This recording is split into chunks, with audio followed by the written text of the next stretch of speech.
masalah zaman sekarang tuh untuk Gen Z dan millennials ya terutama ya.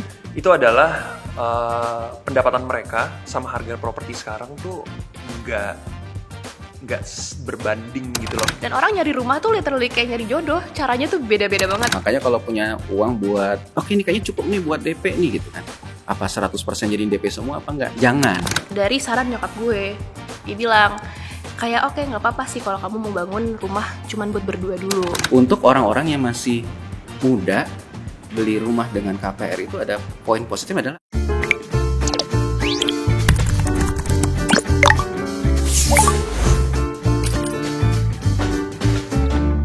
Halo teman-teman Genius, kembali lagi bersama aku Mario Kaisar. Jangan bosan ya sama muka gue ya. Kembali lagi kita di Money Language volume 6. Kali ini kita udah volume 6. Dan yang pastinya di Money Language ini kita udah bisa ngulik cerita, curhatan, sampai solusi keuangan dengan cara yang seru. Nah, teman-teman Genius, kita kan di Money Language ini selalu ngebahas keuangan dengan gestar-gestar yang sangat luar biasa ya. Kali ini gestarnya tuh nggak cuma diinginkan oleh kami dan juga teman-teman Genius pastinya, tapi juga dibutuhkan. Karena teman-teman Genius ini kan kebanyakan yang nontonnya Gen Z atau enggak millennials kan. Dimana umur-umur segitu tuh biasanya udah mulai kepikiran untuk beli rumah, udah ada rencana beli rumah atau enggak udah beli rumah nih, tapi lagi bingung menatanya, terus kayak lagi bingung perencanaan keuangan gimana sih untuk masalah rumah perumahan ini. Nah, maka dari itu kita mendatangkan langsung pakar ya, gila. Kita langsung aja sambut the one and only Raisa Dinta. Halo. Raisa. Hai teman-teman Genius. Halo.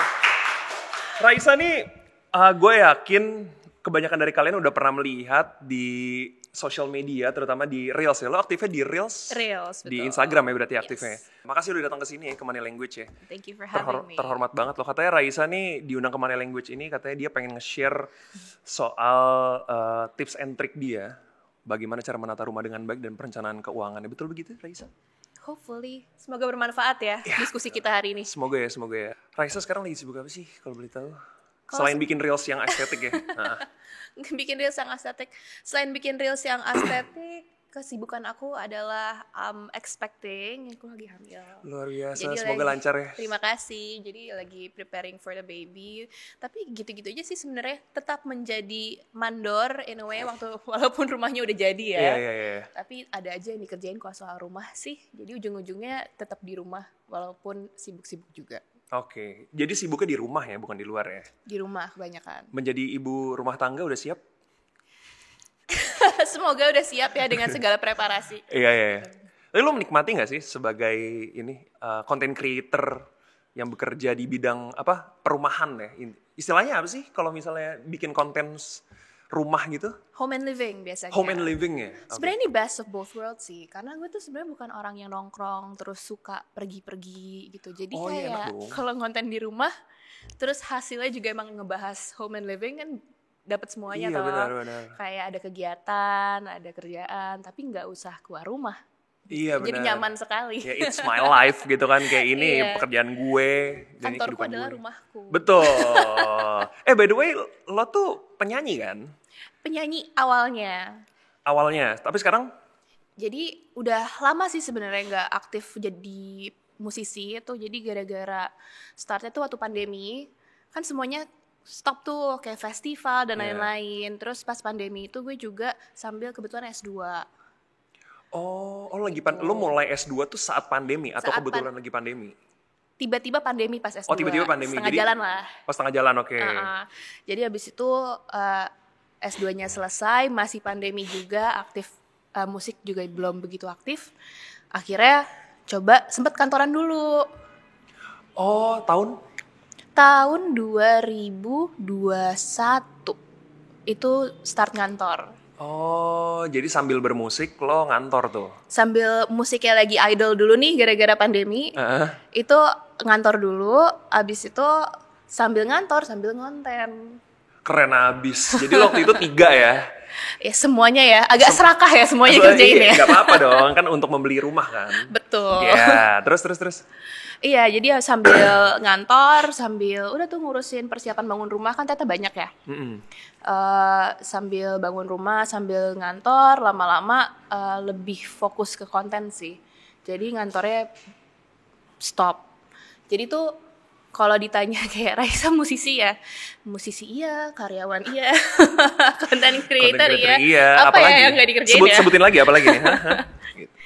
Tuh. Oh, jadi waktu itu ngambil 3, terus akhirnya sekarang memutuskan untuk bertahan di satu ini aja, di content creating aja. Betul, jadi full time content creator. Oke. Tapi lo rencana awal lo punya rumah tuh gimana sih? Kenapa lo memutuskan untuk bangun rumah dan kenapa rumahnya seperti itu? Kenapa gue memutuskan untuk bangun rumah itu kayak salah satu, sebenarnya dulu tuh biggest fear gue adalah gue nggak bisa punya rumah. Itu kayak dari zaman gue kuliah tuh kayak gimana caranya gue bangun rumah. Stressful banget ya beban pikirannya Iya kayak. pasti sih. Itu pasti hampir semua orang mikirin gitu gak sih? Iya, terus jadinya kan zaman dulu kayak terus mulai ada konsep tiny house. Tau gak sih yang kayak kontainer-kontainer rumahnya kecil. Tahu. Gitu. Terus kayak makin memungkinkan ya ternyata banyak alternatif yang lebih visible gitu ketimbang rumah-rumah Iya. artis yang biasanya gue tonton. Iya. Gede-gede Iya, dan yang kolam tangganya renang. muter itu. Iya, marmer semua gitu. Marmer semua, bener chandelier gitu kan ya. Ternyata tuh ada ya opsi-opsi lain yang lebih affordable. Dan sebenarnya untuk gue merencanakan bangun rumah yang sekarang itu juga ada budget constraint kayak cara pembangunan rumah gue itu kenapa gue sama si arsitek ini karena dia juga punya prinsip pembangunan yang cost friendly lah gitu. Oke. Jadi secara biaya juga bukan yang kayak paling jor-joran, make sense lah buat pemula. Iya. Kita. Jadi dia juga bisa menyesuaikan dengan budget kita. Iya, apalagi juga gue datang dengan kayak Mas, budget saya cuma segini gitu. Oke, realistis Jujur dong. ya, Ya. iya. Tapi emang harus segitu gak sih? Kita jangan ngikutin budget mereka kan. Justru mereka ngikutin budget kita kan. Benar. Sebenarnya sih kalau gue bilang benar juga agak hipokrit ya. Karena gue juga mengikuti budget dia ujung-ujungnya. Karena kan sebenarnya ujung-ujungnya dia yang lebih tahu untuk menghasilkan hasil yang paling bagus itu perlu berapa. Iya. Kadang-kadang kan kita juga asal nembak yang gue juga sebenarnya sebelumnya belum tahu sih bangun rumah tuh umumnya harganya berapa gitu. Karena kalau gue nanya orang tuh beda-beda banget jawabannya. Iya sih, nggak ada standarnya karena ya itu tadi kan orang beda-beda juga ya rumahnya mau di daerah mana, terus segede apa, isinya kayak gimana. Iya benar. Jadi pas gue bener-bener percaya sama orang-orang yang gue hire aja kayak gue punya bayangan kayak gini. Kira-kira untuk merealisasikannya tuh gue harus punya financial capacity segimana sih gitu biar nggak cuman jadi angan-angan doang gitu, Yeah. atau cuman jadi konsep doang gitu. Oh, jadi lo emang awalnya dia menyesuaikan budget lo, tapi at the end kayaknya lo lama-lama tuh lo mengikuti dia gitu. Iya, dia berhasil meng-convince gue kalau kayak ini worth it untuk lo usahakan tambahan budget sekian gitu. Karena menurut dia kurang efisien lah kalau gue cicil-cicil gitu. Oh, oke. Kenapa kurang efisien? Bukannya kalau dicicil biasanya lebih ringan ya? Nah, ini kalau gue nggak salah ingat ya, dia tuh basically ngomong kayak dengan cara dia bangun rumah, dengan material yang dia pakai, kalau misalkan gue cicil tuh hasilnya tidak akan sebaik kalau gue langsung bangun rumah lebih besar lah daripada yang gue minta. Oh ya? Iya.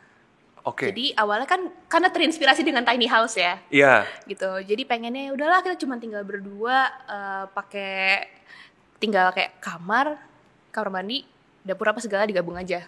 Kan gampang gitu. Iya. Terus gue juga baru tahu kalau ternyata kalau bangun rumah bertahap sama bangun rumah yang sekali jadi gede itu secara cost bisa jadi lebih murah yang Sekali jadi. Oke. Gitu. Dan terbukti sih. Jadi kan memang karena tadi gue dinego untuk budgetnya dinaikin dikit sama si arsitek, gue kan butuh waktu lagi nih untuk nabung. Maksudnya ya gimana, pasti ngerti lah ya teman-teman di sini kayak karyawan. Betul. Butuh waktu lah untuk menyesuaikan kemampuan gitu. Iya, biar nggak ngancurin cash flow juga kan kalau langsung kan takutnya. Iya. Iya, ribet ya. Terus itu gue mengusahakan untuk gue menyanggupinya tuh 2 tahun. Dan dalam 2 tahun itu biaya bangun rumah yang dikasih estimasinya itu meningkat 200 juta. Hah?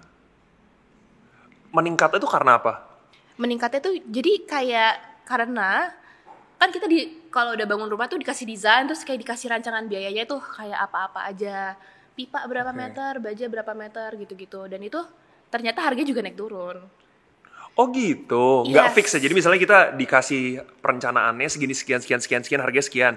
Terus kita nabung dulu misalnya kayak 6 bulan atau setahun gitu, nanti bisa naik lagi. Bisa.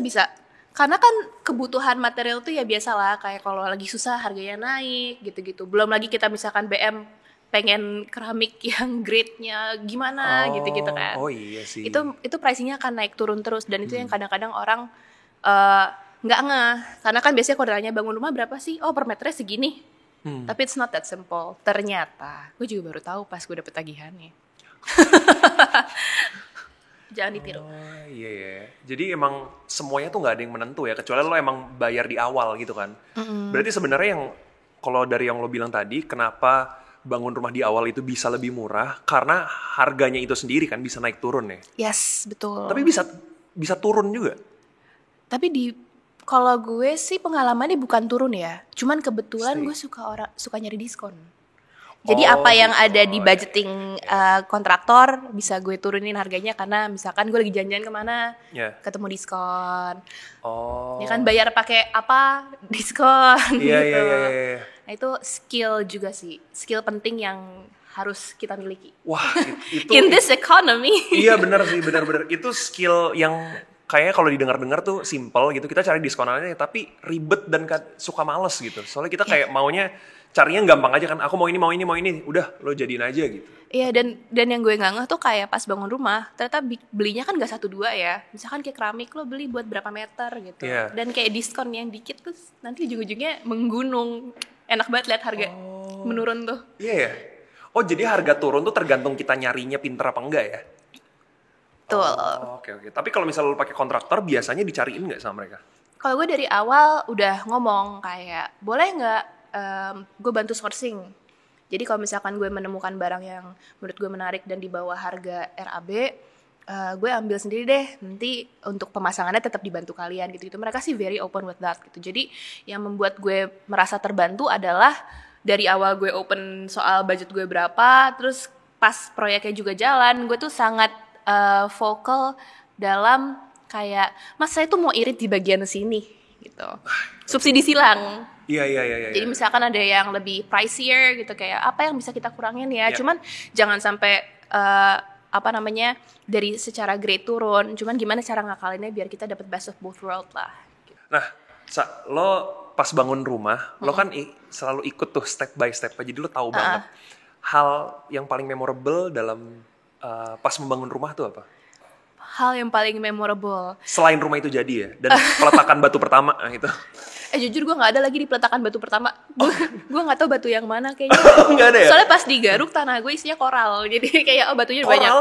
Oh, Iya. bekas laut. Timbunan gitu lah, tanah timbunan. Gue pikir lo udah kayak 7.000 tahun yang lalu itu tuh dulu bekas laut gitu. Bekas Atlantis nih tanah gue. Bekas Atlantis kan? Iya. Bukan ya? Sebenarnya tuh hal yang termemorable adalah sebelum bangun rumah sih justru.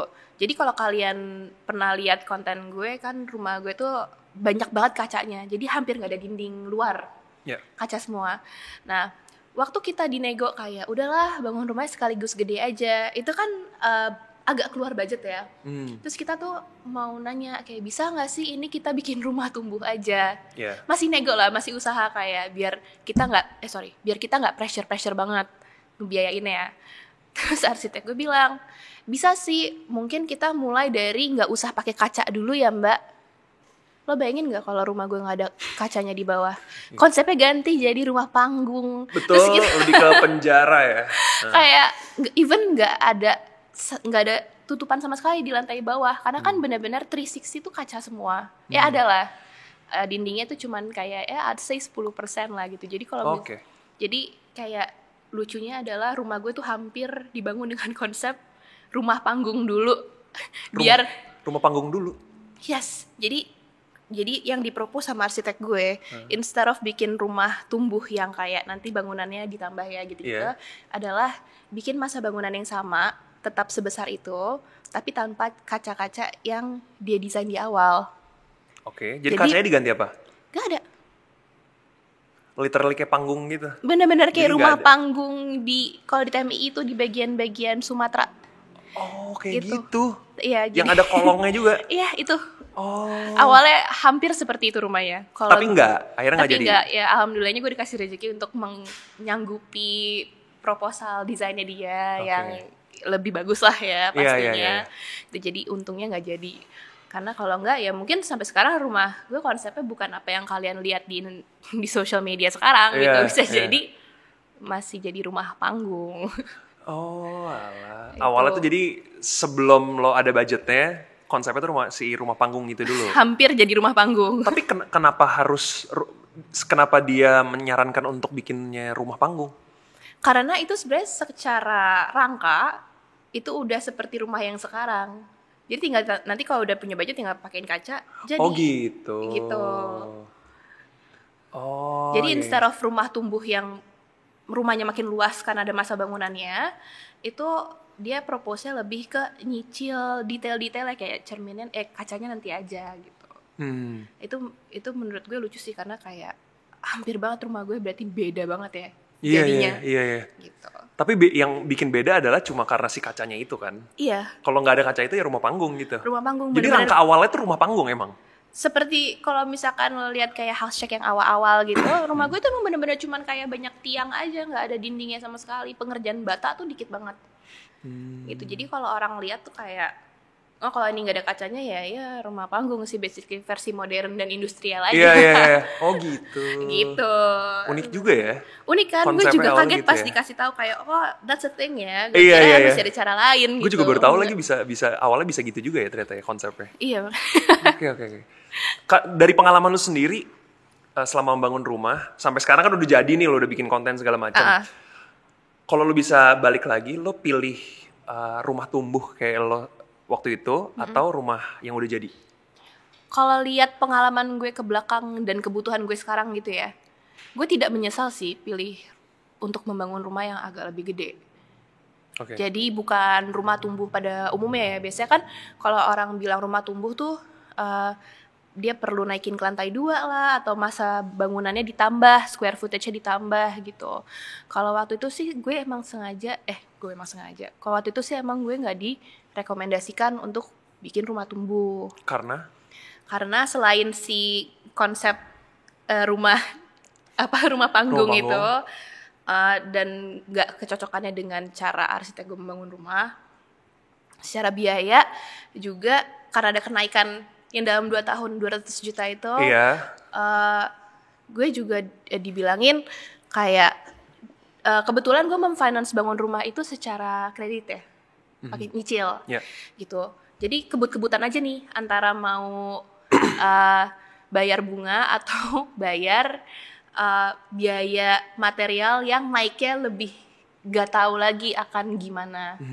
Jadi selain memang secara konsep nggak cocok, secara biaya kita tinggal pilih sih resikonya mau lihat harga naik yang mana. Dan yang kedua tuh justru dari saran nyokap gue, dia bilang kayak oke, nggak apa-apa sih kalau kamu mau bangun rumah cuman buat berdua dulu. Cuma nanti nih kalau misalkan ada tiba-tiba mau punya anak, itu tuh kalau mau menambah masa rumah nggak sebulan 2 bulan jadi loh. Dia bilang, kamu aja ngurusin surat menyurat mau bangun rumah bisa berapa tahun lebih, setahun lebih kan. Gimana terus nanti anaknya baru lahir. Dan itu sekarang gue rasakan kayak even lo sekarang sedang merasakan itu. Gue kayak oke, untung gue nurut gitu. Karena ternyata even dengan rumah yang sudah mencukupi untuk lebih dari 2 orang, itu gak ada kelarnya. Maksudnya ada aja yang perlu gue benerin, ada aja yang perlu gue isi. Kayak kalau teman-teman lihat tuh, untuk ngosongin kamar, nyiapin space buat orang baru di rumah gitu ya, itu tuh takes a lot of work yang gue gak kebayang sih kalau even space-nya sendiri pun belum ada. Terus gue harus renovasi dulu, terus misalkan renovasi besar terus gue harus move out dulu, capek. Jadi ya sebenarnya ada plus minusnya sih, karena kan kadang-kadang orang juga kalau mau bikin rumah tumbuh tuh either emang secara financially belum mampu, atau dia justru belum tahu maunya apa, kayak belum punya bayangan lah ntar kalau punya rumah sendiri maunya kayak gimana, gitu. Jadi but in my case untungnya aku udah punya banyak waktu untuk berpikir kayak aku butuh apa sih di rumah yang cukup bisa diproyeksi lah untuk beberapa tahun ke depan dan terbukti benar kayak oke, ternyata kamar 1 tuh nggak cukup, 2 kamar 3 kamar oke lah, itu sustain. Jadi sekarang udah mau setahun di rumah, kita nggak ada renovasi yang segede itu untuk membuat rumahnya tumbuh lebih besar lagi gitu, belum ada sih. Oke. Jadi intinya lo tuh memilih untuk membangun rumah, bukan rumah tumbuh ya berarti ya? Lo nggak memilih untuk rumah tumbuh karena lo emang udah ada waktu untuk memproyeksikan rumah lo mau jadi kayak gimana, jadi udah lo bikin segitu aja gitu. Tapi in a way rumah tuh selalu tumbuh loh. Jadi even kayak rumah gue nih udah besar enough, menurut gue tuh rumah gue nggak bisa dibilang rumah tumbuh karena masih banyak rumah tumbuh yang bertumbuhnya lebih signifikan lagi. In a way kayak lebih misalkan dari kecil dulu lah gitu, perubahannya lebih drastis gitu. Cuman yang gue percaya adalah kan a house is a work in progress kan. Jadi itu pasti bertumbuh terus gitu. Tergantung si yang tinggal di situ tuh lagi mengalami apa, lagi perlu apa gitu-gitu. Jadi walaupun rumah gue secara konsep bukan rumah tumbuh dalam artian dia tambah besar gitu, it's still a rumah tumbuh karena di dalamnya tuh berubah terus gitu loh. Kayak misalkan awal tahun gue nggak mikirin home office di rumah, asal ada kursi aja gitu. Oh ternyata dengan berjalannya waktu kayak suami gue udah nggak di luar kota kerja di rumah, itu something yang harus gue pikirin. Oh iya. Gitu-gitu kayak oh terus sekarang mau punya anak, oh berarti kamar atas yang kosong dan tadinya gue jadiin gudang tuh harus gue rapihin ya. Terus it's another a work in progress lagi gitu loh. Jadi bukan berarti gue nggak bangun. Jadi bukan berarti kalau rumah gue bukan rumah tumbuh, rumah itu tidak tumbuh gitu. Pasti ada aja yang diganti. Oh iya juga ya, ini bagus banget sih. A house is a work in progress. Jadi kalau misalnya rumah tumbuh tuh bukan cuma matter of luasnya kan, bukan matter of jadi gede apa enggak ya. Iya benar. Tapi isinya, kayak lo ngapain, ya rumah itu adapt dengan activity lo gitu kan. Yes, belum lagi kalau kita maunya ini itu dan berubah terus. Iya bener ya. Dengan segala referensi yang ada di social media sekarang, pasti ada aja sih yang mau dirubah di rumah. Pasti sih, kayak tiba-tiba kita ngelihat ini keren, sepertinya kamarku harus direnovasi seperti itu. Terus tiba-tiba tahun depan berubah lagi, kayaknya gue lebih suka ini deh, berubah lagi. Tapi nggak apa-apa, itu serunya kok. Iya sih ya, tapi jujur mengisi rumah tuh seru tau. Mengisi rumah tuh seru banget. Gue aja yang belum punya rumah sendiri, doain ya guys, gue punya rumah sendiri suatu saat. Amin. Itu aja kayak ngisi rumah tuh udah seru, walaupun itu tuh nanti gue suatu saat akan pindah lagi gitu, tapi kayak isi dulu deh biar gue nyaman juga gitu. Termasuk kayak self expression gitu nggak sih? Betul. Rumah. Betul. Gue paling seneng kalau rumah gue dibilang kayak lo banget gitu. Oh iya, karena memang tujuan lo itu kan, ini gue banget gitu. Iya, gue nggak pengen kayak rumah lo tuh kayak rumahnya si itu deh, aneh ya, kan yang tinggal saya. Iya. Nah, emang tapi seru sih. Emang banyak yang bilang rumah lo tuh lo banget. Untuk orang-orang yang terdekat iya. Dan belakangan juga orang-orang kayak ya makin sering sharing di social media, mungkin mereka makin mengenal gue secara personal gitu ya. Kayak kemarin gue lagi sharing bikin soal walk-in closet, mereka akhirnya lihat tuh jajaran baju-baju gue yang hitam putih semua. Iya, lo sort by color kan? Sort by color, dan emang gue tuh modelnya yang kayak males pilih warna gitu loh kalau misalkan dress up. Ini karena ada dress code aja ya. Maksudnya biasanya tuh gue pakai baju hitam putih gitu. Terus orang-orang komentarnya kayak, oh ternyata rumah sama orangnya sama ya, monokrom. So kayak, oh iya sih emang ternyata ya gitu. Ternyata comfort zone gue terpancar juga di rumah gitu. Ternyata personality gue tuh terpancar juga dengan pilihan-pilihan material yang gue pakai di rumah. Tanpa lo sadari juga gak sih? Tanpa gue sadari juga kayaknya ya. Karena kan ya udah gue sukanya itu. Ternyata nggak cuman di baju, kayak ke bawah juga ke rumah. Rumah ya, iya sih. Iya. Tapi dilema masalah zaman sekarang tuh untuk Gen Z dan millennials ya terutama ya, itu adalah pendapatan mereka sama harga properti sekarang tuh nggak berbanding gitu loh, kayak nggak sebanding lah. Karena ya seperti yang kita tahu ya, harga properti sekarang kan agak gila ya, gitu. Jadi menurut lo soal pendapat Gen Z dan milenial soal harga rumah nih mahal banget loh dibanding dengan pemasukan kita. Pandangan lo gimana? Dan apakah mereka possible nggak mereka membeli rumah? Sebenarnya, klise banget kalau gue bilang kayak pasti bisa sih, cuman. Tapi sebenarnya nggak ada yang nggak bisa sih ya, cuma. Iya, karena sebenarnya opsi cara orang punya rumah tuh beda-beda. Maksud gue nggak selalu cuman yang tersedia tuh bukan hanya yang diiklankan misalkan developer di satu pamflet gitu loh. Dan orang nyari rumah tuh literally kayak nyari jodoh. Caranya tuh beda-beda banget. Maksudnya ketemu rumah yang cocok, harga yang cocok gitu-gitu tuh perlu effort, dan ada aja ceritanya pasti beda-beda. Nggak ada cerita yang sama lah antara satu dan dua orang gitu. Kayak emang gue privilege untuk bisa bangun rumah yang kasarnya impian banyak orang gitu ya. Cuman cerita-cerita orang untuk mendapatkan rumahnya masing-masing tuh juga lucu-lucu loh kadang-kadang gitu. Dan gue sangat mengerti sih concern generasi sekarang yang kayak gila harga rumah tuh mahal banget ya, karena itulah concern gue sebelum ini gitu. Ya itu juga concern gue. Oke. Iya, dan emang menurut gue emang gak murah, dan emang sesuatu yang harus usahakan dengan keras kepala gitu. Kalau gue tuh modelnya ikut arus aja lah gitu. Kalau misalkan kemarin kayak bangun rumah, oh budgetnya ternyata segini, oh kita nggak mampu, ya udah. Sebenarnya gue orangnya kayak gitu loh. Jadi gue tuh yang kayak oh belum bisa, ya udah tunggu bisa ya gitu. Makanya mungkin gue punya kesabaran untuk menunggu 2 tahun sampai gue akhirnya bisa. Oh enggak, gue pikir lo ya pas lo bilang budgetnya segini nggak mampu, ya udah deh nggak apa-apa. Kayak nggak apa-apanya tuh, ya udah lanjut aja gitu. Oh nggak boleh dong, harus tetap diperhitungkan. Iya itu dia gue pikir gitu, enggak ya. Jadi lo nunggu, lo sabar ya. Sabar, nggak yang kayak oke deh kalau gitu gue paksain aja gitu, enggak sih. Tetap harus ada kayak perhitungannya, karena kan itu kan in a way responsibility juga ya untuk take up that much loan untuk bayar rumah sebesar itu kan nggak murah. Cuman gue sangat dibantu dengan partner gue yang cukup keras kepala. Kayak enggak, kita sanggup kok, kita tinggal usahain aja ya. Gimana caranya biar kita achieve itu. Agak ada dorongan ya. Bagus. Dan ternyata ya itu gitu yang dibutuhkan gitu. Jadi kalau misalkan teman-teman di sini ada yang masih ragu dengan kapasitas masing-masing, kayak it's something that you can work on lah. Even dulu gue pernah pura-pura nyicil rumah. Padahal gue belum punya tagihannya. Pura-pura nyicil rumah maksudnya? Jadi gue memisahkan uang gue seakan-akan gue tuh punya tagihan cicilan rumah. Oke. Untuk memastikan gue tuh mampu nyicil rumah, ini ya. Sebelum lo bikin rumah ini? Sebelum pembangunan rumah gue pun jalan, even izin pembangunannya tuh belum ada. Berarti lo kayak training sendiri gitu ya? Iya, karena ternyata yang gue susah itu adalah kayak meyakinkan diri gue sendiri kalau gue punya kapasitas untuk nyicil, satu, dan menyingkirkan pemasukan gue sebesar itu tuh harus dilatih loh, disiplin loh itu. Maksudnya itu kan komitmen ya. Iya. Dan kalau misalkan gue nggak yakin dari awal terus ternyata gue nggak bisa, ya gue nggak bakal go forward with it gitu.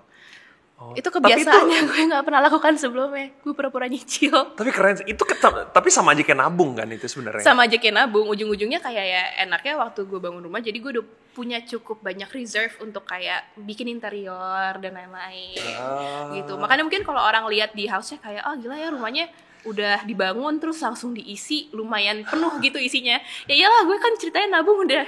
Ceritanya gue nyicil udah dari awal. Iya. Rumah gue belum kasarnya belum groundbreaking, gue udah punya tagihan rumah itu. Gitu. Tapi it's a good practice lah. Tapi keren sih. Itu ada hal yang mungkin bisa dicontoh juga, tapi walaupun unik banget deh. Unik ya, kayak lo pura-pura nyicil rumah, lo menyisihkan uang sekian untuk nyicil, bisa apa enggak? Kalau bisa ya udah go for it gitu kan. Dan itu amount-nya gue nggak ngikutin kayak serealistis itu ya. Maksudnya kayak amount-nya tuh gue tau kan kalau misalnya apa enggak? Enggak, gue ngikutin kayak ceritanya gue nyicil rumah di developer mana gitu. Kan mereka biasanya tuh ada tuh kayak cicilan hanya sekian gitu. Kayak rumahnya tuh harga segitu. Berarti kalau gue misalkan bangun rumah range-nya sama, berarti cicilan banknya tuh segitu. Ya udah deh gue coba deh. Gue bisa nggak? Gitu. Tapi ngomong-ngomong soal rumah tuh pasti nggak jauh-jauh dari keuangan lah ya. Karena lo tadi lo bilang pengorbanan lo tuh salah satunya yang paling besar adalah uang kan. Karena lo belum pernah mengeluarkan uang segitu gitu. Gue pengen tahu apa yang lo pikirkan soal lo mendengar kata uang? Ini maklum banget ya, karena background gue juga ada finance-nya. Okay. Jadi kalau gue denger uang tuh langsung yang keluar kayak income and expenses, pemasukan dan pengeluaran. Oke. Tuh. Nggak jauh-jauh dari situ lah ya pasti ya? Iya, bener-bener angka aja gitu yang dipikirin. Nah Raisa dan teman-teman Genius juga, gue mau ngajak lo main games. Ini games yang akan seru banget. Kalau lo nggak ngerasa seru, lo parah sih emang. Kita akan main games pilih yang mana. Nah, nanti ada sound effect-nya. Teng teng tereng teng teng tereng gitu. Bener nggak sih? Nggak, bercanda. Oke, nanti gue akan kasih lo 2 pilihan. Terus lo harus pilih di antara 2 pilihan itu, pilih satu dengan cepat.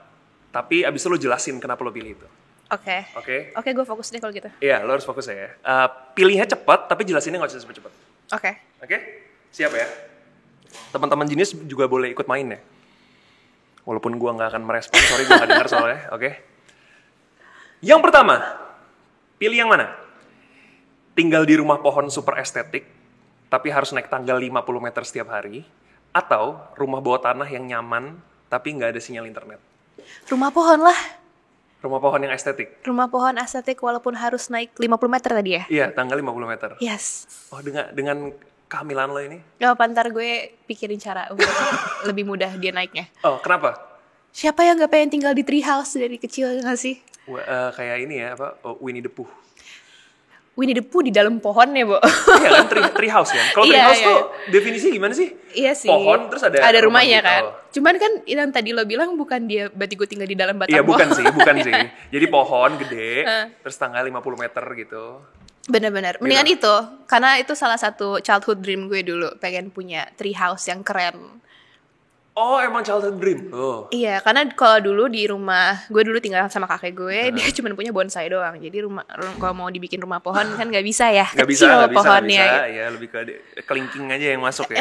Nggak cukup gitu. Tapi Iya. kalau misalkan ada pohon yang besar bisa bangun rumah gitu, kayak seru sih. Abis itu bikin perosotan buat turunin. Keren bawah. abis gitu ya sih. Kayak orang tuh nggak mungkin bikin rumah pohon tanpa perosotan dan ayunan kayaknya. menurut Sayang gua. kan? Sayang banget Miss ya. opportunity gitu kayaknya. Iya, betul. Oke, jadi rumah pohon ya? Iya. Oke. Next question. Pilih yang mana? Tinggal gratis di rumah orang tua selamanya, atau sharing apartemen dengan teman dulu untuk nabung buat beli rumah? Sharing apartemen sama temen dulu buat nabung buat di rumah. Oke, kenapa? Karena gue pengen banget tinggal sama teman-teman gue. Karena dari dulu tuh gue tinggal sama kakak gue kan, yang ya dia best friend gue lah gitu. It's really fun untuk tinggal sama teman. Yeah. Terus kayak tontonan-tontonan gue kayak Friends gitu-gitu kan Yeah. kayak seru banget ya tinggal sama Betul. teman. Karena gue nggak pernah ngerasain ngekos bareng-bareng. Oh, jadi pas lo tinggal sama teman-teman tuh, wah ternyata seru ya? Ya gue pengen gitu merasakan itu kayak di film-film yang gue tonton. Iya. Kayak nggak apa-apa deh, Iya, not a iya. bad trait loh. Iya benar. Ya jadi sebenarnya itu win-win ya. Win-win, gue pengen merasakan tetanggaan sama sahabat-sahabat gue. Nice. Walaupun sekarang mereka nginep rumah gue sih, jadi mirip lah. Oh gitu. Oh pada sering nginep rumah lo? Pada sering nginep rumah gue. Oh oke. Fun kan? Jadi rumah lo tuh base camp ya sebenarnya. Base camp. Base camp. Basically I'm the mom of the group. Oke, next question ya. Pilih yang mana? Bayar rumah cash sekarang dan tinggal di rumah kecil, atau ambil kredit rumah yang besar yang cicilannya selesai 20 tahun lagi? Tergantung sebenarnya kemampuan gue kayak gimana ya. Kalau gue bayar cash sekarang tapi habis itu gue nggak bisa live in a way kayak hidup gue adalah cuman di rumah doang. Mendingan gue nyicil 20 tahun tapi gue bisa sambil hidup di dalam rumah itu, ngerti gak sih? Kayak bisa afford other things, bisa pergi liburan juga gitu-gitu. Jadi hidup gue gak cuma di rumah doang. Cuman gue rada bingung sih kalau yang gini. Karena tergantung. Diperjelas dong pertanyaannya gitu. Gini ya, coba ya. Iya kan, tapi membingungkan toh. Soalnya dua-duanya kayak ada plus minusnya. Enak Iya juga sih. sih hidup gak ada cicilan. Betul, ini tuh ya pertanyaannya memang susah sih karena nyicilnya tuh lama banget nih 20 tahun. Sampai pensiun, Bo. Tapi iya, tapi in return ya lo sambil lo nyicil hidup lo tuh lebih nyaman lah gitu. Iya, bisa sambil yang lain gitu. Tapi sebenarnya rumah kecil ini tuh bisa aja rumah kecil yang nyaman sih menurut gua. Iya makanya. Cash tapi rumah kecilnya tuh nyaman banget sesuai Siapa tahu rumah kecilnya rumah pohon 50 meter itu. Kita nggak itu tahu ya, kan. 50 meter tapi pontoge jadi segini-gini nih. Ya kan? Tolonglah. Iya. Jadi pilih yang mana?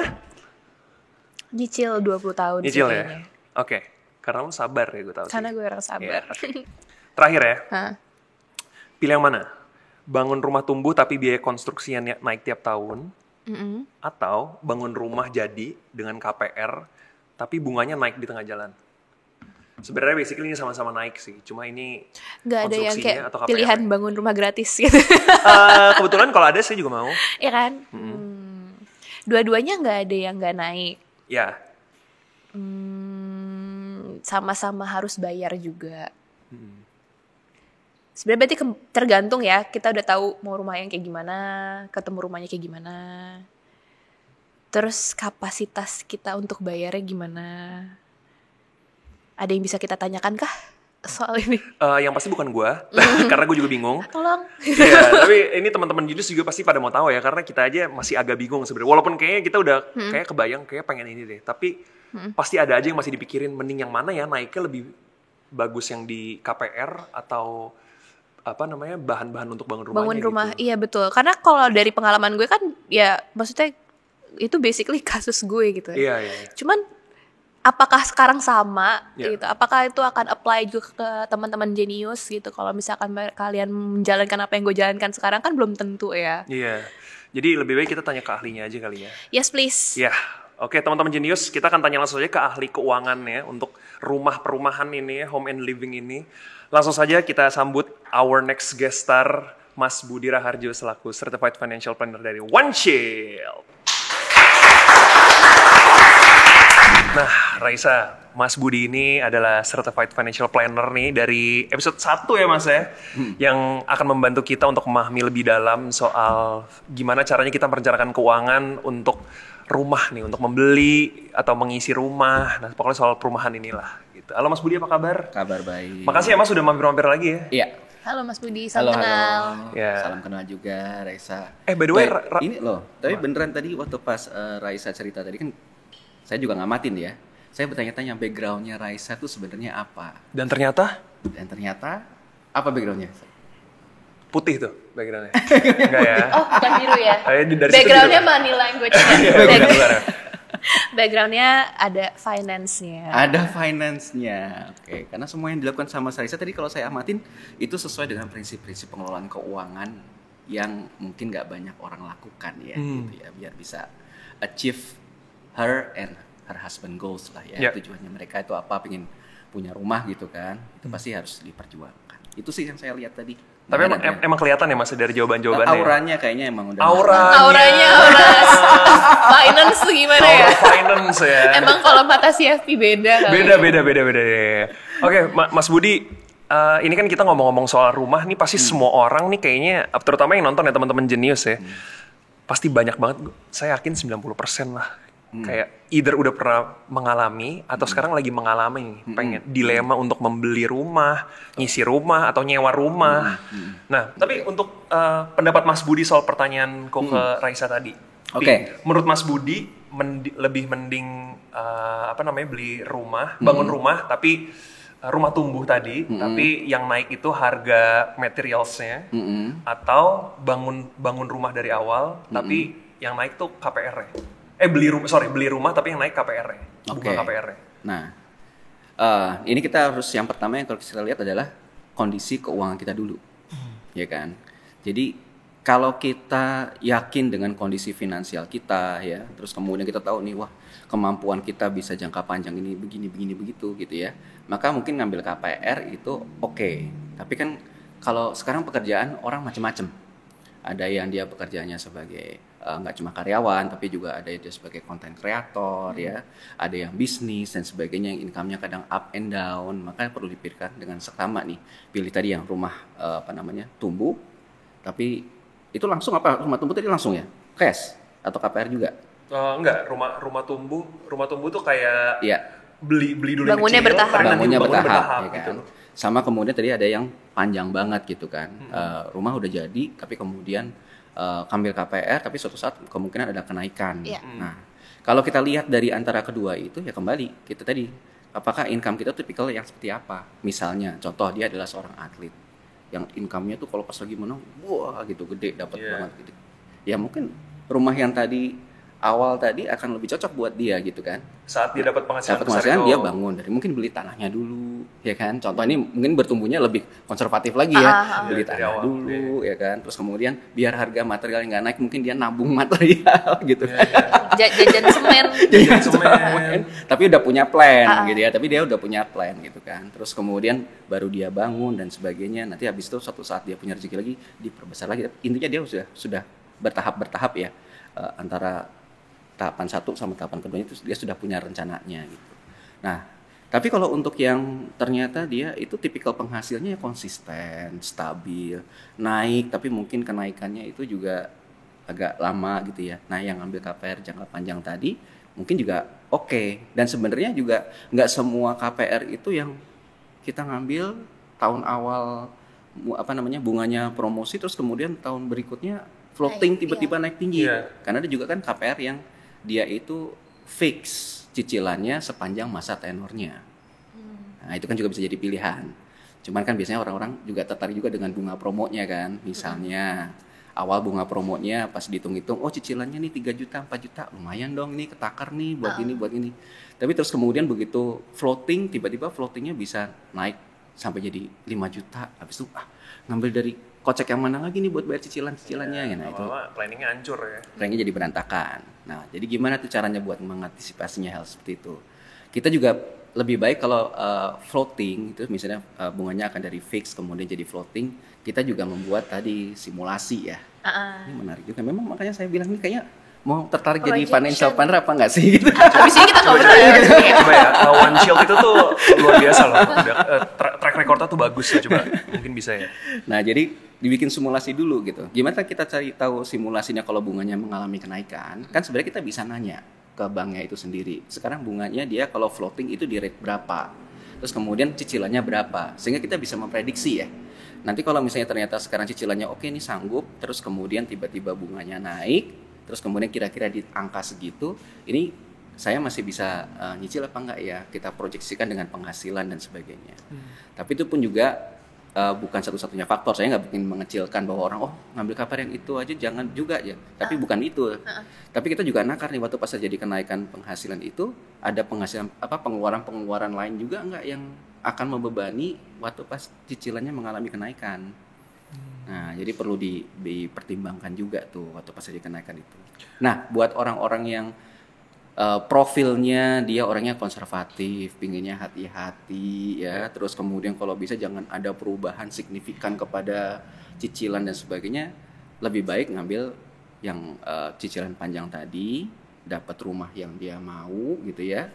Kalaupun ada biaya maintenance lebih bisa kehitung nih, maintenance-nya ntar kapan terus itu masih bisa, semua masih bisa di planning. Lebih baik ngambil yang mungkin cicilannya panjang tapi bunganya fix. Oke. Gitu. Tapi sebenarnya Mas Budi kalau misalkan dari point of view CFP gitu, kalau tadi kan saya ada concern kalau nggak nyicil terus semua uangnya dipakai buat beli rumah sekarang, jadi nggak bisa melakukan hal yang lain kayak misalkan nggak bisa jalan-jalan atau kayak nggak bisa belanja, nggak bisa self reward gitu. Itu sebenarnya baiknya gimana sih untuk dapat jalan tengahnya gitu loh, Mas Budi? Iya. Nah itu tadi kalau udah punya pasangan, ini one of our discussion sebenarnya gitu ya, udah punya pasangan gitu kan. Kalau orang sudah punya catatan keuangannya udah rapi gitu ya, oke ini kita punya kelompok pengeluaran ini A, B, C, D, E, F, G gitu, udah ada semuanya termasuk rekreasi dan sebagainya. Kita bisa obrolin kan sama pasangan kan, apa iya kita akan mengorbankan ini nggak ada kesenangan sama sekali. Kita bisa nggak kita hidup di trial lagi, dicoba lagi. Ini bisa nggak nih hidup 3 bulan tanpa senang-senang gitu. Tergantung pribadi masing-masing lagi sih ya. Bisa nggak menahan gitu. Iya, dan kebanyakan orang berpikir bahwa profil orang dalam yang ada agresif, moderat, konservatif gitu itu lebih kepada investasi kan. Tapi sebenarnya dalam membeli rumah pun juga itu ada profilnya loh. Oh gitu. Iya. Gimana tuh? Misalnya kayak tadi, kalau orangnya ternyata konservatif, mungkin dia akan cocok ngambil KPR jangka panjang. Dia akan lebih suka, oke saya nggak apa-apa deh ngambil cicilan yang tetap 20 tahun, tapi ini semampu saya punya kemampuan, nggak ada kemungkinan kenaikan dan turunan, tapi selama dia itu bunganya tetap, meskipun mungkin bunganya di saat normal lebih tinggi daripada bunga cicilan yang konvensional ya, paham ya? Jadi kan ada yang bunga floating itu tuh, ya naik turun kan. Contoh Raisa ngambil sekarang yang bunganya apa, yang floating apa yang masih dalam jangka fix? Sekarang masih dalam jangka fix ya, sampai berapa tahun? 5 tahun kan. Nah, setelah 5 tahun kemudian nanti floating kan. Nah, biasanya waktu pas orang ngambil yang fix itu seringkali kalau kita hitung-hitung cicilannya itu mungkin kalau bunga normal misalnya cicilan 5 juta. Nah, mungkin yang fix ini kalau situasi ekonomi normal mungkin dia cicilannya 6 juta. Sedikit lebih mahal. Tapi waktu pas suku bunga naik tinggi gitu ya, itu dia nggak banyak mengalami perubahan. Dia tetap aja di situ terus. Jadi kayak udah di tengah-tengah gitu ya? Udah di situ. Secara average ya sama-sama aja gitu. Gitu. Jadi buat orang yang baru awal karir, baru awal berumah tangga mungkin rasanya kayak cicilannya berat ya. Tapi dalam jangka panjang banget gitu, saya nggak pernah khawatir dengan ini. Buat orang yang agresif, oke, kan ada bonus gitu kan ya, kan ada penghasilan lain gitu Tapi kan. keuntungannya adalah ujung-ujungnya jatuhnya lebih murah kan kalau beli di awal tuh, kayak cash di awal tuh ujung-ujungnya lebih murah dibanding. Kalau cash sudah pasti. Iya kan? Kalau cash karena nggak ada biaya bunga, Iya. ya dan sebagainya gitu. Tapi kalau misalnya kalau kita cicil, ya otomatis berarti ada bunga, asuransi, ya kan? Itu paling nggak itu pasti harus kan, kita harus beli asuransinya gitu. Dan sebenarnya kelebihannya juga untuk orang-orang yang masih muda beli rumah dengan KPR itu ada poin positif adalah asuransi jiwanya masih preminya masih murah. Yes. Dan masih kemungkinan di approve-nya lebih mudah. Oh iya benar. Dan Daripada jangka panjang jangka dan cicilannya jangka juga cicilannya bisa lebih panjang. Tapi apakah dihabisin apa enggak nih? Misalnya gini, baru umur 30-an. Kan bisa ambil cicilan misalnya sampai 20 tahun. Ini dihabisin nggak sih sampai 20 tahun? Itu juga mungkin kadang-kadang suka jadi pertanyaan orang-orang kan. Nah, sebaiknya jangan. Kalau dia ngambilnya floating, sebaiknya jangan dihabisin 20 tahun. Sorry. Kalau floating tuh gimana sih? Aku nggak ngerti deh. Kalau floating tuh? Bunganya itu dia bisa berubah-ubah sesuai dengan kondisi market. Oke. Misal. Tapi berubahnya bisa kita prediksi nggak? Biasanya kebijakan pemerintah. Oke. Jadi misalnya pemerintah bikin kebijakan suku bunga acuan naik gitu kan. Nah, maka kemudian itu nanti cicilan kita juga bisa ikut naik tuh. Ya kan? Kalau suku bunga turun, ya kadang-kadang belum tentu turun kalau yang dari situ. naik udah Tapi pasti nggak turun. pernah dengar pengumuman suku bunga turun ya. Nggak Kalau pernah suku bunga ya? ada Soal sih, naik ya? sebenarnya ada Sebenarnya sih, ada naik ya? dan turun ada. Iya, oke. Ada kok itu. Nah, tapi di situ di saat kalau yang dia bunganya fix, maka dia ya udah stabil, cicilan kita jadi stabil terus. Itu akan mempengaruhi itu simpanan sama kita ngambil pinjaman biasanya. Bisa nggak kita nyicil rumah tapi bunganya fix terus? Nggak bisa ya? Ada. Oh ada juga? Bisa. Itu yang tadi dibilang. Tapi kadang-kadang biasanya bunganya lebih tinggi dibanding yang promo-promo fix untuk Ya. Oh yang di itu. awal gitu. Oke. Nah, ada kelebihan lainnya juga ya kalau buat yang masih muda-muda tadi. Kenapa sih tadi kok jangan ngambil panjang-panjang kalau yang buat bunganya floating? Berjaga-jaga. Tiba-tiba waktu pas bunganya floating, cash flow-nya berat buat bayar cicilan waktu pas suku bunganya naik. Yeah. Nah, dia kan masih bisa ngatur lagi ke bank ya, minta pengaturan mungkin, apakah ntar tenornya mau dipanjangin, masa kreditnya, dan sebagainya. Itu masih ada space, masih ada ruang buat melakukan penyesuaian. Nah, sedangkan kalau yang fix memang biasanya sih ya udah itu udah fix aja gitu, nggak ada banyak, nggak bisa disesuaikan sefleksibel yang floating. Iya. Contoh. Oke. Tapi kalau menurut Mas Budi sendiri, KPR itu jadi sebenarnya nggak ada masalah tergantung untuk financial masing-masing gitu kan. Walaupun lama 20 tahun juga sebenarnya nggak ada masalah kan ya? Nggak ada masalah. Tapi kalau misalnya mampu untuk bayar besar di awal, lebih bagus kan sebenarnya? Iya. Supaya nggak terlalu lama gitu. Betul. Maksudnya. Nah, cuma resikonya tadi waktu pas kita beli properti, misalnya gini, saya kasih contoh aja, simple. Ada orang punya uang 500 juta. Dia punya pilihan, beli rumah cash 500 juta, atau dia jadikan itu sebagai DP sebagian, kemudian dia nyicil. Pertimbangannya apa? Plus minus kan? Kalau dia beli 500 juta langsung jadi rumah, maka besar kemungkinan bahwa ya udah asetnya dia berhenti jadi rumah. Kan tapi kan sebenarnya bisa diagunkan kembali biar bisa dapat pinjaman. Ya, tapi itu bentuknya masih dalam bentuk rumah gitu kan. Nah, ada pilihan dia adalah 5 juta ini tetap ada, dia ambil sebagian jadi DP, sisanya kemudian selama cash flow saya masih cukup, saya cicil. Nah, uangnya dia masih utuh nih. Bisa dia gunakan sebagai dana darurat, masih bisa digunakan sebagai investasi. Selama dia juga punya plan atas dana besar ini kan, gitu. Jadi semua tergantung kembali tadi ke profil orangnya ya, gitu ya. Orangnya mau tipikalnya seperti apa. Kalau dia yang pasti adalah jangan nekat gitu ya kalau ngambil tuh kayak dengan penyesalan udah ngambil kreditnya, KPR-nya, terus kemudian ternyata nanti habis itu dia cicilannya ntar waktu pas sudah mulai naik atau bahkan biaya maintenance-nya aja ya udah mulai keberatan, ternyata cash flow berat, jadi nggak bisa nabung, nggak bisa investasi buat dana pendidikan anak dan sebagainya. Nah itu mengganggu rencana keuangan yang lainnya. Nah, itu sebaiknya kita hindari. Makanya harus agak pikir panjang juga kalau untuk ambil KPR. Ya itu dia yang mau aku bahas nih Mas. Persiapan untuk kalau kita mau ambil KPR tuh apa Mas? Karena ini pasti teman-teman jenis juga banyak yang lagi mau ambil KPR nih. Ya. Yang jelas sih yang pertama secara finansial kita harus tahu kondisi keuangan kita seperti apa. Kalau misalnya kita mau ngambil, kebanyakan kan ngambilnya pasti kredit ya. Ya. Kalau kita mau ngambil kredit, berarti kan duit kita ini udah lebih-lebih. Betul nggak sih? Selama ini duitnya itu pasti udah nggak cuma buat kebutuhan sandang, pangan, papan gitu ya. Tapi memang sudah ada lebihnya lagi. Oh ini ada bisa yang buat ditabung. Yang bisa disisihkan kan. Ya kan itu pasti udah ada tuh gitu ya. Dari situ maka dia udah bisa ngerti. Ini bisa nggak nih? Udah mulai bisa bikin decision nggak buat ngambil kredit atau mau ngambil rumah gitu ya. Itu di situ. Nah terus kemudian dia juga banyak survei sambil dia nabung, sambil dia ngumpulin uang buat buat down paymentnya, buat uang mukanya gitu ya. Itu dia bisa sambil survei di mana sih ada rumah yang cocok, tipikalnya juga seperti apa. Kalau dia rumah ngambil dari developer juga seperti apa, ada kemudahan nggak yang dikasih sama developer gitu kan. Ada kapan dia promo, ada tuh masa-masanya ya. Januari sampai Desember tuh ada biasanya tuh bulan-bulan yang promo. Pameran biasanya ya. Biasanya promo apa sih?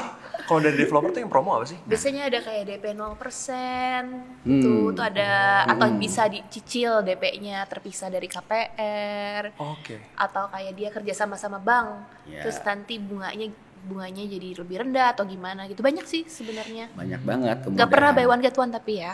Jelas dong, ya mungkin dong. Yeah. Biasanya buy one house tapi dapat 1 AC. Nah, Itu mungkin ya. Iya, tapi selama stok masih Selama ada. stok Masih ada ya. Nggak mungkin buy one house get one toilet free gitu, nggak mungkin ya. Aku bikin satu toilet di luar gitu, nggak mungkin ya. Nggak ada ya. Oke. gitu. Terus kemudian juga perhatikan persyaratan. Kalau mau ngambil KPR, keuangan harus rapi loh. Maksudnya, Oh, iya, betul. iya kan? Karena dicek kan sama si ini mau kredit jangka panjang nih, di atas 5 tahun. Terus kemudian kalau ada ternyata pas dicek data keuangannya dari SLIK gitu ya. Nah itu istilahnya kalau zaman dulu katanya BI checking lah.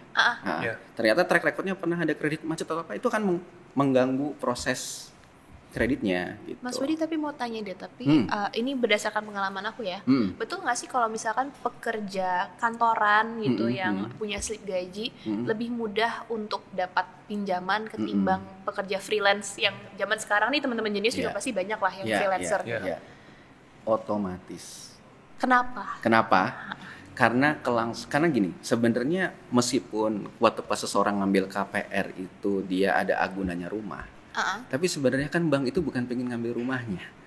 Yang dia butuhkan adalah kelancaran pembayaran cicilannya, gitu kan. Jadi kestabilan income seseorang karena dia bekerjanya di perusahaan yang kelihatannya mapan, penghasilannya juga oke, perusahaannya juga udah sustainable ya dari berbagai zaman segala gitu tuh. Mau memasuki masa krisis juga perusahaannya juga stabil survive gitu kan ya. Artinya kan juga corporate manajemennya juga bagus kan. Nah, itu juga memudahkan orang untuk dapat pinjaman. Ada juga masa-masa di mana misalnya kayak lagi krisis nih. Perusahaan-perusahaan itu ada yang collapse gitu ya. Jadi lembaga keuangan itu dia tidak menyalurkan kepada perusahaan-perusahaan yang bergerak di bidang itu. Contoh waktu pas kemarin pandemi, misalnya kayak penerbangan, ya kan. Terus kemudian perhotelan waktu itu kan. Nah, mereka akan stop dulu nyalurin kredit ke mereka gitu. Baru tahu. Nah, terus kemudian yang berikutnya tadi kalau kita bicara, oke sekarang kalau saya freelancer punya income ini, terus saya punya income sih gitu kan.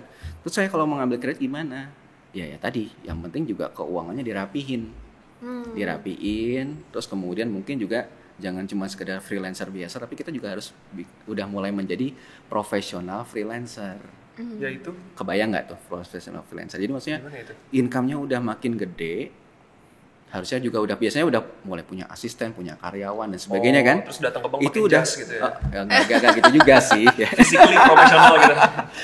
Ini dia udah mulai bikin mungkin badan hukumnya, laporan keuangannya, perpajakannya juga udah rapi.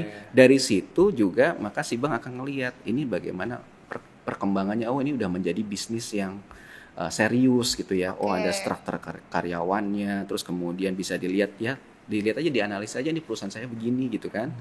Tempatnya cash flow-nya seperti ini, income-nya dari mana saja dan sebagainya. Nah, itu tuh biar mereka mempertimbangkan. Paling ujung-ujungnya cuman oke, DP-nya nggak bisa yang minimal deh. Oh, Ya, oke. gitu Karena kan. mereka juga mau menurunkan resiko dari sisi Iya, mereka gitu gitu. ya. Jadi kalau misalnya ternyata cash flow-nya udah kelihatan nih, saya tiap bulan ada kok. Ini bahkan saya kasih jangan yang 3 bulan, 4 bulan terakhir deh. Saya kasih bahkan laporan pajak saya dari tahun sekian kan kelihatan ya kan. Oke, berarti kita harus convincing gitu ya. Iya. Saya bisa bayar kok. Iya, gitu. Sama akan lebih convincing lagi kalau ada cicilan ya Mas. Dan kita bayarnya selalu teratur gitu bisa. Betul, itu ya kan? jangan jadi tracker kok juga. Jadi maksudnya gini. Kalau misalnya seseorang udah punya, mungkin dia juga udah pernah dapat pinjaman dari lembaga keuangan. Entah waktu itu ngambil cicilan kredit kendaraan bermotor, ya kan, rapi. Pembayarannya nggak pernah lewat dari jatuh tempo. Jadi kan waktu pas seseorang ngambil kredit itu kan dilihat macam-macam ya, kapasitas keuangannya, dia mampu apa enggak. Dilihat juga apakah dia punya kolateralnya, jaminannya, dia beli kendaraan itu seberapa besar kendaraannya, seberapa besar DP-nya dan sebagainya, uang dia sendiri. Terus kemudian juga dilihat juga karakternya. Kalau orangnya biasanya bayarnya menjelang jatuh tempo, telat-telat gitu. Bahkan bayar listrik aja telat gitu kan. Tunggu token teriak. Iya kan? Itu bills tuh juga Mas. Itu mereka akan lihat karakter. Itu Sedetail itu karakter. ternyata ya. Gitu ya itu. Jadi mereka akan lihat gitu. Jadi kalau misalnya orang sama sekali belum pernah ngambil kredit, dia ngelihat rekening koran 3 bulan tadi, ini dia lihat itu, ini bayar listrik kapan ya? Oh, bayar listriknya kalau udah listriknya mau mati baru dibayar nih gitu kan. Berarti penggunaan kredit card, gimana kita bayarnya gitu tuh Itu juga dilihat ya. Seberapa limitnya ya kan. Dan biasanya juga kelihatan kalau kita pembayarannya bagus kan, kartu kreditnya juga limitnya dinaikin terus tuh gitu kan. Iya, Itu makanya namanya kartu kredit ya. Kredit itu sebenarnya trust. Jadi maksudnya seberapa besar kredit yang diberikan kepada kita, itu kepercayaan kepada kita. Gitu. Kredit kan K-nya tuh kepercayaan. Nah, kreditnya apa? Kreditnya? Nggak belum kepikiran. Belum kepikiran. K-nya aja. Cukup K-nya. Baru K-nya aja ya. K-nya aja. Mungkin next episode ya. Next episode mungkin aku akan pikiran R-nya. Nah gitu. Jadi tadi ya keuangannya dia udah tahu kapasitasnya dia mampu apa enggak. Terus kemudian dia juga sambil survei ngeliatin rumah yang cocok-cocok kayak gimana. Jangan sampai laporan keuangan pribadinya juga berantakan ya. Jadi tadi udah rapih lah dan sebagainya. Bayar pajak juga lancar. Kalau punya credit record tadi akan jadi poin positif karena langsung kelihatan. Oh, ini dia nggak ada. Dan juga hati-hati sama data pribadi ya. Karena misalnya KTP kepake. Nah itu kita juga harus seringkali meskipun kita nggak punya pinjaman apapun, sekali-sekali coba cek ke OJK itu SLIK. SLIK. Ya, jadi itu adalah untuk kita sistem layanan informasi keuangan. Oke. Itu untuk bisa kita ngecek. Saya sih nggak, karena gini, pernah ada misalnya kayak ada kejadian, saya nggak pernah pinjam apa-apa, tapi waktu pas saya mau ngajukan KPR katanya saya ada kredit macet di A, di B, di C. Oh, disalahgunakan itu ya tuh bisa ID kita ya? diperiksa sendiri berarti ya. Iya, itu kita bisa cek. Gitu. Oh, kita bisa cek Mas. Cek aja berkala gitu ya. Oke. Supaya kita perlu tahu juga seberapa Berarti baik. SLIK ya. Ya. Slick. Ya, Tapi sistem kita informasi. bisa mengajukan protes gitu kan. Ini saya nggak pernah nih gitu. Ngajukannya ya ke OJK. Ya ini ya, Iya, ke OJK, ke OJK-nya. ke OJK-nya gitu kan. Sama ke bank yang bersangkutan saya nggak pernah pinjam begini. Jadi nanti dihapus itu dari track Ya record. ada prosedurnya lah buat mereka seperti apa. Oh iya Cara juga. penggunaan. Baru tahu sih. Ya, Sama gitu. gitu. Jadi, Oh, jadi buat teman jenius juga gitu ya. Kalau misalnya ternyata selama ini nggak pernah minjem, tapi buat menjaga kesucian keuangan kita ya kan. Jaga reputasi kita, Kepercayaan kita sekali-sekali cek. Itu penting gitu. banget teman-teman jenis. Jadi bukan cuma mulai dari perencanaan keuangan aja, tapi kita juga harus ngecek SLIK-nya ya. Iya. Takutnya ID kita disalahgunakan kan kadang-kadang kita ID kan kayak cuma buat beli tiket konser atau Iya. mau beli apa yang Benar-benar. receh-receh gitu kan pakai ID kan. Itu juga harus dicek sebenarnya. Dan sebenarnya mau bertumbuh sambil kredit juga nggak apa-apa kan, bisa kan sebenarnya gitu. Karena waktu pas kita misalnya gini, tahapan kehidupan kita kan mungkin awal karir begini, nanti kan udah mulai puncak karir, penghasilan udah makin meningkat gitu ya. Kan kita bisa lihat tuh kehidupan itu selalu ada tahapan-tahapannya kayak sekolah, ada TK, SD, SMP, SMA Iya. gitu kan. Nanti waktu pas sudah mulai ada uang lebih lagi, kita udah ngumpul-ngumpulin, mau bangun rumah lagi jadi lebih bagus juga nggak apa-apa juga. Sekarang di sini dulu. Yang jelas pokoknya kuncinya tadi, jangan maksain sampai kemudian ternyata keuangannya malah jadi berantakan gara-gara punya KPR, ujung-ujungnya cerita-cerita gitu ya di sosial media. Aduh, kalian jangan deh pokoknya pakai KPR dan sebagainya gitu. Padahal sebenarnya dari pertama waktu pas kita ngambil memang kita harus lebih wise. Karena fasilitas itu bisa diberikan, kadang-kadang kita sendiri harus menilai. Iya. Cicilan misalnya gitu ya. Idealnya cicilan untuk pinjaman tuh maksimal sekitar secara financial planning tuh 35% dari income. Oke. Ya kan? Tapi mungkin nggak sih dari lembaga keuangannya dikasih pinjaman lebih besar sampai 45%, sampai 50% dari income? Mungkin. Syaratnya? Ya karena mereka punya itu tadi approvalnya itu beda-beda. Ada bank yang hati-hati banget, tapi ngasih bunga rendah. Ada juga bank yang oke, boleh kok, tapi dikasih konsekuensi bunganya tinggi cicilannya gitu loh. Dikasih kepercayaan lebih. Iya. Tapi Sesuai dengan track record kita aja. Tapi resikonya juga lebih kasih pinjaman juga. Kalau yang di sini bank ini misalnya 3 juta, yang di sini 4 juta cicilannya, tapi lebih gampang persyaratannya. Gitu. Oke. Tapi penasaran nih Mas Budi, karena belakangan tuh orang juga ada yang berargumen kalau rumah itu bukan investasi ya, gitu. Tapi rumah itu apa sih? Bahasa entengnya liability. Iya, liability. Jadi sebenarnya gini, kalau kita bicara investasi itu kan seharusnya punya 2 manfaat. Ya, jadi apakah harga barang yang kita beli tadi itu makin lama makin naik, atau dia menghasilkan income buat kita. Kadang rumah itu memang jadinya liability. Kalau rumah yang kita tinggalin, betul nggak? Ya kan? Karena kita tinggalin. Mungkin harga tanahnya mungkin mengalami kenaikan dalam jangka panjang, tapi bangunannya sendiri pasti makin lama makin aus, gitu kan. Jadi butuh perbaikan, butuh perawatan dan sebagainya.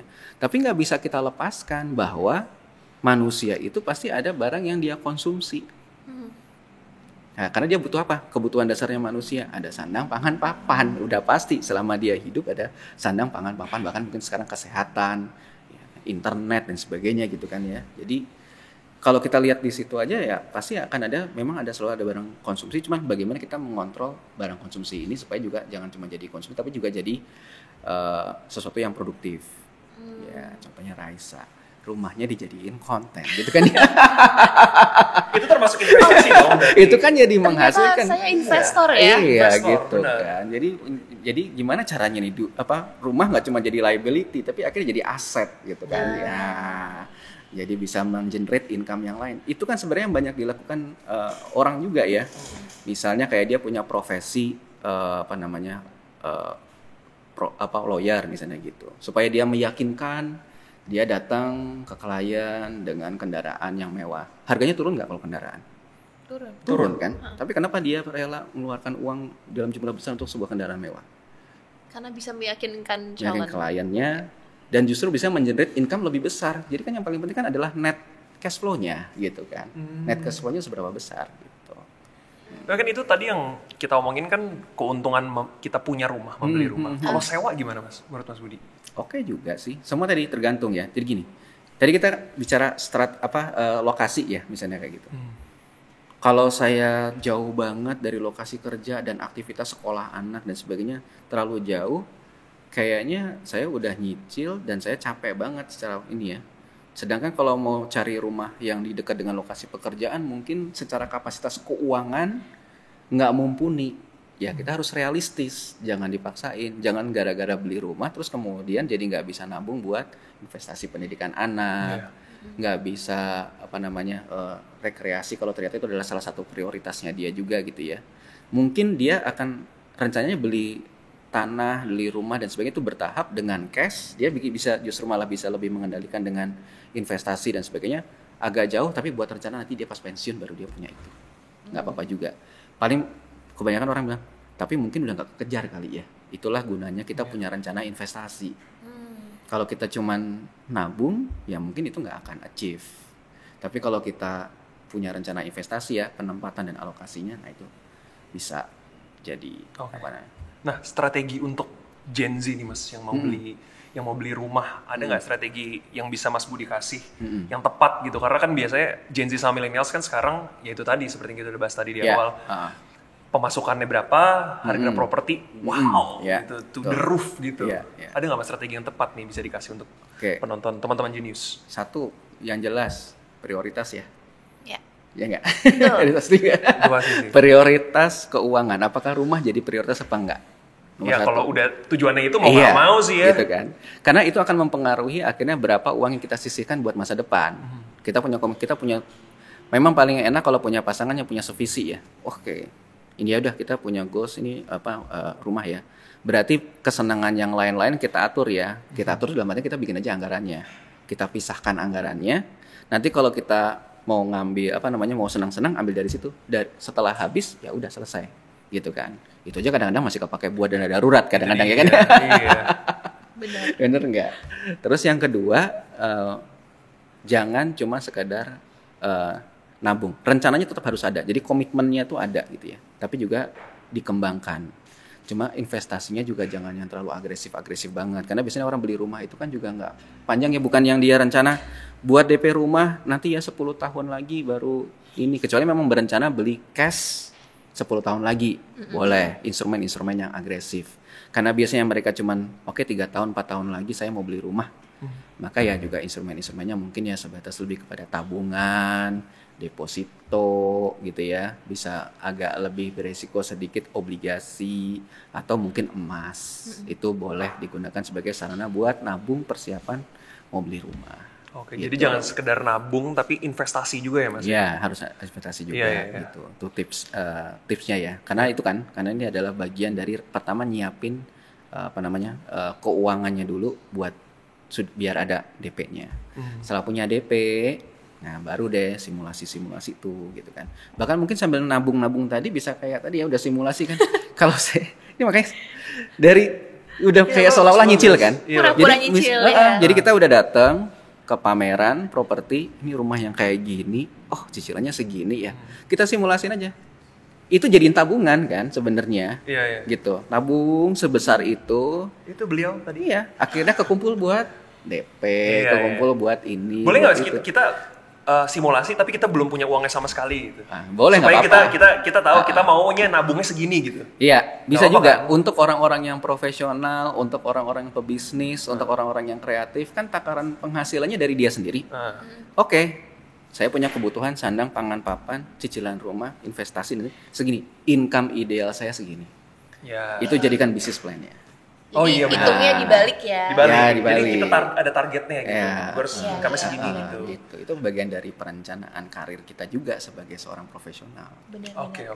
Tapi Nah, tadi nambahin ya Mas Budi ya. Ya, boleh. Kalau misalkan nabungnya dalam bentuk lain kayak bentuk emas atau bentuk saham gitu, itu sebenarnya lumayan membantu juga sih. Karena untuk kita pakainya agak ribet kan, Agak nggak repot. kayak nggak kayak banking gitu ya. bener gampang sekarang tinggal Gitu. pakai app. Iya. Lu dulu gitu nggak? Dulu Ah, sempat ada lagi investasi? emas, karena repot kan mau spend tuh repot. Jadi Iya. gitu. bukan emas deh yang dulu forex. Oh, forex. Karena kan Masih zaman mata uang. dulu belum ada m-banking juga Ah, yang oke, forex, oke. jadi harus ke counternya, Yes, nukerin gitu repot. Iya. Jangan kan kalau physically uang. kalau Iya. celengan rupiah kan gampang nih, Iya, iya, bukan benar, dipakai. Iya. Jadi emang lu dulu ada sempat ada investment ya?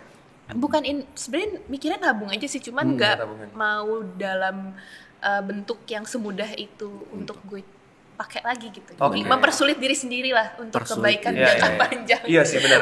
Betul. Dan kadang-kadang tuh orang mikirnya gue harus nabung di tempat yang susah gue ambil gitu. Ya kan kayak Raisa tadi yang forex gitu. Iya, Jadi, atau enggak gitu. kayak punya beberapa rekening gitu. Yang satu yang nggak ada m-bankingnya deh gitu. Biar gue dipisah. susah ngambil betul. Iya. Harus nyairin dulu gitu kan repot ya kan. Iya benar. Sengaja tuh merepotkan diri Merepotkan sendiri. diri biar kayak mikir aja mak ngambil udah males kan. Iya, benar. Pasti, iya. Nah kita kan balik lagi ke Raisa nih. Gue pengen nanya, kalau misalnya lu bisa memberikan nasihat ke Raisa kecil nih, sebelum seperti sekarang, apa nasihat yang akan lu berikan? Yang sabar ya. Yang Gitu. sabar. Emang dulu lo nggak sabar? Sebenarnya sabar-sabar aja sih. Cuman gue tidak menyangka kalau khususnya untuk bangun rumah, untuk mengatur keuangan itu gue membutuhkan sabar segininya gitu. Sabar dan mungkin disiplin ya, harus tega ke diri sendiri. Iya. Karena kalau kebanyakan kasihan deh, kan gue udah capek, gue mau self reward gitu-gitu. Sebenarnya ya nggak apa-apa juga, cuman harus tega gitu. Harus ada disiplin lah untuk diri sendiri. Gimana cara lo bisa tega? lihat angka. Gini, karena harus melek angka toh, biar kayak Iya sih. harus mau tahu kondisi sebenarnya seperti apa gitu dengan cara yang mungkin lebih aware secara keuangan gitu, Iya, iya. biar kita lebih realistis gitu. Karena sekarang ngebandingin kondisi keuangan antara kita dan orang lain kan gampang banget ya, orang juga banyak sharing di social media. Iya, benar. Padahal kita nggak tahu tetek bengeknya di belakang kayak gimana Iya, gitu. iya, Jadi iya. yang penting aware sendiri sih sama kondisi sendiri, tahu kemampuan sendiri. Iya, itulah pentingnya financial planning ya. Jadi kita tahu angkanya, kita harus dapat berapa, ya udah kita bisa nahan dari angka itu gitu. Yes, harus mau tahu. Iya benar. Nah, buat lo nextnya mau ngapain nih? Apa kalau mau membuat something big, ada big project kah? Atau kayak lo mau membuat kayak Mas Budi tadi katanya lo mau membuat konten-konten financial planning juga? Apa gimana? Sebenarnya waktu itu udah sempet ya bikin konten soal finance, tapi bukan sebagai profesional seperti Ya. Mas Budi di sini. Iya, iya, iya. Sesuai pengalaman lo kan? Sesuai pengalaman Iya. sendiri, tapi juga tertarik juga sih untuk membangun properti lain, tapi ini masih waduh, perencanaannya ya tidak mudah gitu. A lot of things sih, cuman again rumahku sendiri juga belum selesai. Oke. Jadi isi rumah iya, banyak sih sebenarnya yang pengen di achieve, isi rumah atau mungkin rumah yang lain atau mungkin profesi lain nih, tergantung conversation ini yang setelah ini berjalannya seperti apa sama Mas Budi. Mas Budi ini gak bercanda loh. Ini gak bercanda loh. Iya, Nanti iya, Mas Budi backstage ya. Abis ini kita konsultasi lagi nggak Iya, selesai. iya. Oke.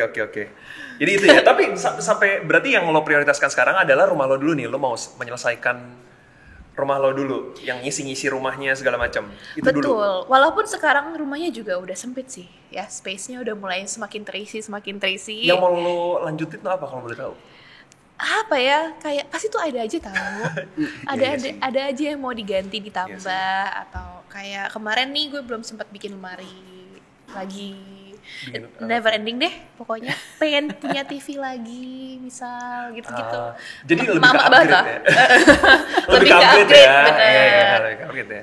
Tuh gak bakal selesai sih kalau itu mah. Oke, jadi ya untuk sekarang prioritaskan rumah pribadi dulu lah ya, mau Yes. di-upgrade dulu. Oke. Nah, untuk Mas Budi dan Raisa, ada nggak pesan untuk Gen Z dan milenial sekarang yang lagi pengen beli rumah nih atau lagi kesulitan gitu untuk menabung untuk membeli rumah? Pesan dari kalian. Siapa dulu nih? Salah. Oke, Mas Budi dulu. Dari saya dulu. Ya. Oke, yang jelas sih semua ya, nggak cuma Gen Z ya. Semua dalam kehidupan kita itu, setiap generasi itu ngalapin masalah yang sama waktu bicara soal uang. Bahwa uangnya itu untuk uang untuk beli rumah ya, itu benar-benar harus diniatin. Dan itu tadi saya pinjam kata-katanya Raisa, keras kepalanya itu. Keras kepala, betul. Ya, benar-benar harus diniatin. Artinya kita harus bikin jalurnya kita sendiri, jalannya kita sendiri untuk bisa punya rumah. Ya, sesuaikan, nggak perlu ngelihat kiri kanan, oh dia ini begini, nggak usah gitu ya. Semua sekarang di sosial media, karena akhirnya akan menjalani itu mau pakai jalurnya KPR, mau beli cash, itu akhirnya yang jalanin itu kita. Mau rumahnya, mau rumah kecil dulu, nanti akan jadi besar dan sebagainya, itu adalah kita yang akan jalanin kan gitu. Yang tinggal, oh jangan tinggal di pinggir, tinggal di sini, tinggalnya apartemen, tinggalnya jalur kita yang akan jalanin gitu. Jadi pastikan itu adalah jalan kita bersama pasangan kita, bersama keluarga kita, bukan jalurnya orang. Nggak perlu ikut-ikutan. Ya, Iya. Oke. Untuk dari Raisa? Ya setuju sama, enggak deh. Setuju ya? Ya, aku juga setuju. Thank you guys sudah nonton. Ya sih, kalau dari aku lebih ke be realistic aja, be aware of your own situation. Bener, yang akan jalanin juga kalian, yang tahu bisa enggaknya juga kalian, yang kalau ngebatin nggak bisa nanti beneran kejadian juga yang mengalami kalian. Jadi stay positive, bisa kok, karena tadinya aku juga kira it's impossible, ternyata kejadian gitu. Iya, jadi nothing's possible. Anjay. Oke, terima kasih banyak semuanya. Tapi kalau gue bisa men-summarize ini semua dari pembahasannya Mas Budi dan juga Raisa, sebenarnya cara untuk kita mendapatkan rumah itu nggak ada yang salah ya. Mulai dari kita mau beli rumah langsung cash, atau kita KPR, atau kita mau beli rumah langsung jadi, atau rumah tumbuh, itu sebenarnya nggak ada yang salah, tergantung profil kita masing-masing. Yang penting jangan terburu-buru, kita harus teliti, dan juga kita harus bisa merencanakan keuangan dengan baik. Dan itu tadi, kalau kata Raisa, kita harus bisa menahan dan juga keras kepala kalau misalnya kita mau membutuhkan sesuatu. Jadi kita sepakat ya. Betul, kita sepakat semua nih. Karena kadang-kadang kita kalau nggak keras kepala, kita masih mengutamakan wants kita bukan needs kita. Gitu. Luar biasa. Terima kasih semuanya Mas Thank Budi you. dan Raisa udah datang. Terakhir untuk Raisa, ini adalah pertanyaan pamungkas yang selalu aku tanyakan untuk semua guest di Money Language. Satu kata aja ya. Oke. Raisa, Oke. what is your money language? Independence. Luar biasa. Terima kasih banyak semuanya yang udah hadir di sini. Terima kasih teman-teman Genius yang udah nonton. Jangan lupa juga saksikan Money Language episode-episode selanjutnya. Dan jangan lupa juga kalau misalnya kalian belum nonton episode sebelumnya, tolong ditonton ya. Itu seru-seru kok, banyak insightful sekali. Dan jangan lupa juga follow social media Genius di Genius Connect. Dan terima kasih banyak. Sampai jumpa di Money Language selanjutnya. Semoga bermanfaat. Bye-bye.